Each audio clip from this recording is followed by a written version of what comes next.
Tonight, I'm going to say something that may completely challenge what you've been taught. Stop trying to be positive. Stop forcing positive thoughts. Stop pretending everything is fine when it isn't. And stop believing that positive thinking is the key to manifestation. Because for many people, it's doing the opposite. Modern positive thinking, as it's commonly practiced, often blocks real change. Not because positivity is wrong, but because it's usually used as a cover. People are told to smile through pain, to repeat affirmations while feeling the exact opposite inside, to think happy thoughts while fear, lack, or loneliness remain untouched. That's not creation. That's suppression. And suppression doesn't transform reality. It just pushes the real state deeper, where it continues to create quietly. Here's the crucial distinction most teachings never make. The law of assumption is not the same as positive thinking. Positive thinking tries to fight reality. It reacts to fear by forcing optimism. It hopes something will change if you think hard enough. The law of assumption works from an entirely different level. It doesn't ask you to be positive. It asks you to be certain. It doesn't require you to deny how you feel. It requires you to choose who you are being beneath those feelings. This is not about chasing a better future. It's about occupying a different state now. And that's the purpose of this teaching. Not to tell you to think happy thoughts. Not to train you to fake confidence. But to show you what to be instead of positive. Because when you understand this shift, when you stop forcing and start assuming, you'll discover a power that doesn't need effort, doesn't need maintenance, and doesn't collapse when emotions fluctuate. This is not motivation. This is alignment. And once you see the difference, you'll never try to manifest the same way again. Let's talk honestly about why positive thinking, as most people practice it, doesn't work. In its popular form, positive thinking is usually not creative at all. It's reactive. It shows up after something feels wrong, after fear appears, after sadness, doubt, or lack surface. Instead of addressing those states, people are taught to cover them. They force a smile when they want to cry. They repeat affirmations while their body feels tight and resistant. They say the right words while their inner world is saying the opposite. That's not transformation. That's suppression. And suppression is not creation. When you suppress a feeling, you don't remove it. You push it deeper. It sinks into the subconscious, where it continues to influence your assumptions, your reactions, and ultimately, your reality.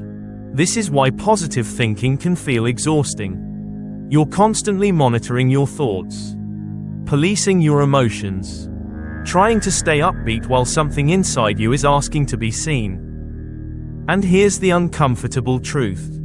Reality doesn't respond to the words you're repeating. It responds to the state you're actually living in. So when someone affirms abundance while feeling anxious, they're not creating wealth. They're reinforcing anxiety. When someone declares love while feeling lonely, they're not assuming love. They're denying loneliness. And denial doesn't dissolve a state. It strengthens it. Because what you resist doesn't disappear. It creates from the shadows. This is the hidden flaw of positive thinking. It teaches people to fight their inner experience instead of understanding it. To pretend rather than assume. To react rather than rest. The law of assumption works very differently. It doesn't ask you to suppress how you feel. It asks you to recognize where you're creating from. Because the moment you stop covering up, you finally gain the power to choose a new state. And that's where real change begins. Let's look at what this actually looks like in real life. Take someone who feels anxious about money. They wake up worried, checking their bank balance, feeling pressure in their chest. Then they tell themselves, "I am wealthy, money flows to me easily." The words sound positive, but underneath them, the anxiety is still there. So what state is actually creating? not abundance. But worry disguised as optimism. Or think about someone who feels deeply lonely. They look at an empty room and say, "I am loved, my perfect partner is coming." But the feeling in their body hasn't changed. There's still emptiness, still longing. They're not assuming love. They're resisting loneliness. And resistance does not create love. The same thing happens with health. Someone receives a diagnosis and feels fear. So they declare, "I am perfectly healthy." But the fear remains active underneath the words. They're not resting in health. They're fighting illness. And fighting keeps the problem alive. This is the pattern.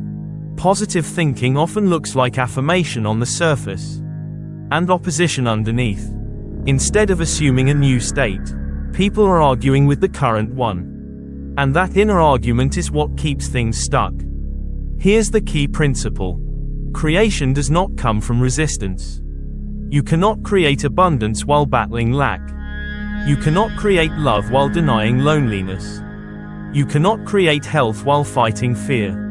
Because whatever you are pushing against is still defining your position. Reality doesn't respond to what you're trying to escape. It responds to where you're standing. Positive thinking says, "I don't want this, so I'll think the opposite." The law of assumption says, "I choose a different state, and I rest there." One is struggle. The other is alignment. And alignment is effortless. The moment you stop arguing with what is, you finally gain access to what can be. That's the difference between resistance and creation. And let me share a real story that reveals why positive thinking can become exhausting instead of empowering. A woman once came to me completely worn out. For 3 years, she had done everything she was told to do. Affirmations every morning and night. Mantras repeated throughout the day. Vision boards covering the walls of her home. From the outside, she looked committed, dedicated, spiritual. But her reality told a different story. She was still struggling financially. In fact, her situation had gotten worse. When I asked her how she felt while saying her affirmations, she paused. Then she said something very honest. She said, "I feel like I'm trying really hard to believe them, and I'm afraid that if I stop, everything will fall apart." That one sentence explained everything. She wasn't affirming abundance. She was affirming from fear. Her words sounded positive, but her state was desperate. And desperation is not abundance in disguise. It's lack trying to survive. She wasn't resting in the assumption of having. She was fighting the fear of not having. Every affirmation was fueled by anxiety. Every mantra was driven by pressure. Every vision board was a reminder of what she didn't have yet. So nothing changed. Because the universe wasn't responding to her words. It was responding to her state. And her state was exhaustion covered with positivity. This is the trap many people fall into. They believe if they stop being positive, everything will collapse. So they keep pushing, keep forcing, keep pretending. But creation doesn't come from force. It comes from certainty. The moment she stopped trying to convince herself, the moment she released the pressure to stay positive, that's when space opened for real change. Because what she had been creating wasn't abundance. She was creating from desperation disguised as positivity. And once that became clear, everything finally made sense. Not all positivity is power. Sometimes, it's just fear asking to be seen. That difference changes everything. So if positive thinking isn't the answer, what should you be instead? Not positive. Not negative. Certain. Certainty is a completely different state of consciousness. Positive thinking lives in effort. It hopes. It tries. It looks toward a better future and says, "I'm doing my best to believe." Certainty does none of that. Certainty simply knows. There is no strain in certainty. No emotional push. No internal debate. It is calm. Grounded. Unshakable. Think about something you are absolutely certain of. That the sun will rise tomorrow. That your name is your name. That the floor will support you when you stand up. Do you need to think positively about these things? Do you repeat affirmations about them? Do you try to convince yourself they are true? Of course not. You rest in them. That's what certainty feels like. Now notice the difference. Positive thinking says, I hope this works. Certainty says, it's already done. Positive thinking says, I'm trying to believe. Certainty says, I know. Positive thinking is always reaching forward. Certainty recognizes a present fact, even if the physical world hasn't caught up yet. And this is the key shift in the law of assumption. You are not asked to deny your circumstances. You are asked to stop letting them define what is true. Certainty doesn't fight reality. It stands independent of it. You don't need to feel excited. You don't need to feel confident all the time. You don't need to feel good. Certainty is not an emotion. It's a position. A quiet inner stance that says, this exists in consciousness, therefore, it is real. And from that position, something remarkable happens. You stop forcing thoughts. You stop correcting emotions. You stop monitoring yourself. You rest. And rest is far more creative than effort. Positive thinking tries to create reality. Certainty knows reality is already created. And waits calmly for the reflection. That is what you should be instead of positive. Certain. And when you live from certainty, manifestation stops feeling like work and starts feeling inevitable. To understand why certainty works, you have to understand where reality actually begins. What you see around you. Your body, your bank account, your relationships, your circumstances. This is not the source. It's the reflection. The physical world is like a shadow on the wall. It moves only after something else moves first. And that something else is consciousness. Most people believe reality is created out there, and that their inner world is simply reacting to it. But creation works in the opposite direction. True reality exists within awareness. What you assume to be true in consciousness becomes real at the only level that matters. And once something is real there, its appearance here is inevitable. That's why the law of assumption does not ask you to make things happen. It asks you to recognize completion internally. The moment you assume something as fact in consciousness, not as hope, not as wish, but as truth, creation is already finished. Nothing more needs to be done. The physical world does not create. It renders. It takes time because it is dense, slow, and secondary. But it always follows. This is where many people get confused. They keep looking at the outer world for confirmation, not realizing they're staring at the past. What you see today is the echo of yesterday's assumptions. So when you change the assumption now, you're not changing the present moment. You're changing what must appear next. That's why certainty is so powerful. Certainty doesn't argue with appearances. It doesn't panic when nothing seems to move. Because it understands something fundamental. The work is already done. The only thing left is reflection. And reflections do not need force. They need time. When you truly grasp this, pressure dissolves. You stop trying to control outcomes. You stop chasing proof.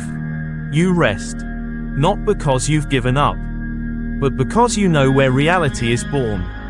And once you know that, you stop living at the level of shadows and start living at the level of cause. Now let's bring this out of theory and into real life. Certainty is not something you think about. It's something you practice in how you speak and relate to your desire. Notice the difference.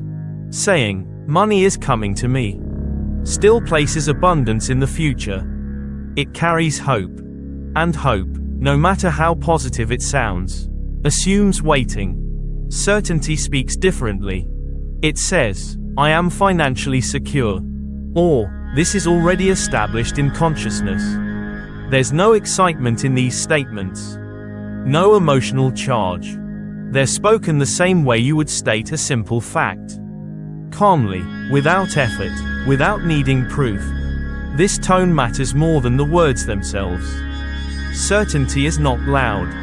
It doesn't try to persuade. It doesn't repeat itself out of fear. It rests. When someone lives in certainty, they don't constantly remind themselves. They don't chase signs. They don't look for reassurance. They simply know. I saw this shift clearly in practice. When people stop hoping and start assuming, their inner world changes first. The pressure disappears. The urgency fades. A quiet stability takes its place. And from that stability, results follow. In one case, when certainty replaced effort, income increased threefold within 2 months. But that wasn't the most important change. The real transformation was peace. No more anxiety about money. No more emotional swings tied to numbers. No more fear that everything could collapse if they stopped doing it right. Because certainty doesn't require maintenance. It doesn't depend on mood. It doesn't collapse on bad days. You can feel tired. You can feel uncertain emotionally. And still be certain in consciousness. That's the difference. Certainty doesn't demand perfect emotions. It only asks that you know what is true at the level of cause. When you speak from that place, calmly, without force, life responds naturally. Not dramatically. Not instantly. But inevitably. And once you taste that peace, you realize something important. Manifestation is not about getting more. It's about resting in what is already established. And from that rest, everything else aligns. One of the most liberating truths you can understand is this. You do not need to eliminate negative emotions in order to manifest. And you definitely don't need to cover them up with positivity. That approach creates tension, not transformation. Instead of fighting your feelings, you learn to relate to them correctly. When anxiety, sadness, fear, or doubt shows up, the practice is simple. You observe it. You acknowledge it. And then you choose your state of consciousness regardless of it. That's the key difference. You might say internally, I notice anxiety right now. Or, I feel lonely in this moment. No judgment. No correction. No attempt to replace it with a positive thought. Because feelings are temporary reactions. They move. They change. They pass. Your state of consciousness, on the other hand, is what creates. And this is where most people get confused.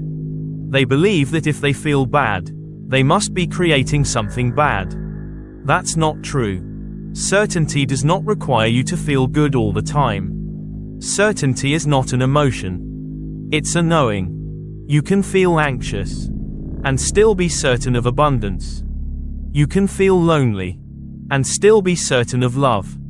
You can feel tired, doubtful, or discouraged and still know, beneath all of that your desire is already established in consciousness. Because knowing exists below feeling. Feelings rise and fall like weather. Knowing stays. This is why certainty is so powerful. It doesn't ask you to control your emotional life. It doesn't demand constant positivity. It simply asks you to remember what is true at the level of cause. So instead of saying, I must fix how I feel, you say, I know who I am being. And that shifts everything. You stop fearing emotions. You stop reacting to them. You stop believing they define your future. They don't. They're just passing signals. Your chosen state, your assumption, is what remains. And when you stop arguing with your inner experience, certainty becomes effortless, calm, stable, unshaken. That's how you stay aligned without force. Not by feeling better, but by knowing deeper. This brings us to a simple but powerful practice called calm assertion. Calm assertion is not affirming with excitement. It's not repeating phrases all day long. And it's definitely not watching the world for signs that something is working. All of that comes from effort. Calm assertion comes from knowing. When something is true to you, you don't need to repeat it constantly. You don't need to convince yourself. You don't need emotional intensity. You just state it, internally or quietly, the way you would state any fact. No rush. No urgency. No attachment. For example, instead of saying with enthusiasm, "Money is flowing to me from everywhere," you simply acknowledge, "I am financially secure. This is established in consciousness." That's it. There's no spike of emotion. No attempt to feel high or motivated. No pressure to maintain a certain mood. And this is where calm assertion differs from positive thinking. Positive thinking consumes energy. It needs constant maintenance. It requires you to stay upbeat and focused all the time. Certainty sustains itself.